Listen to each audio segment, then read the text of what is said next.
I met with President Michel and President van der Leyen last night around 2 a.m. with Minister McEntee, and the proposal on the table is one that we can't accept. Essentially, it means that Ireland will contribute much more to the EU budget, but will actually receive less back in terms of payments to Irish farmers and also funds for regional development and social development.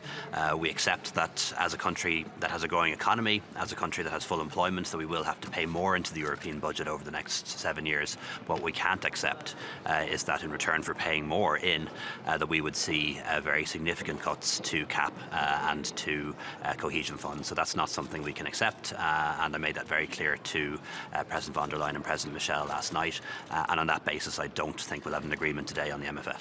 And do you think that the frugal four, as they're called, are being simply too unyielding on this?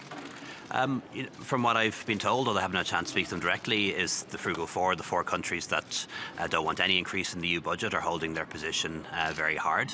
I understand where they're coming from. I've met them all individually, but I don't agree with that position. If we're serious about supporting agriculture across the European Union, about building up the economies of Central and Eastern Europe, about dealing, for example, with security threats and climate action, that's going to cost money. And that's why Ireland is one of the countries that is willing to contribute more to the EU budget. As a wealthy country with a growing economy, we're willing to contribute more.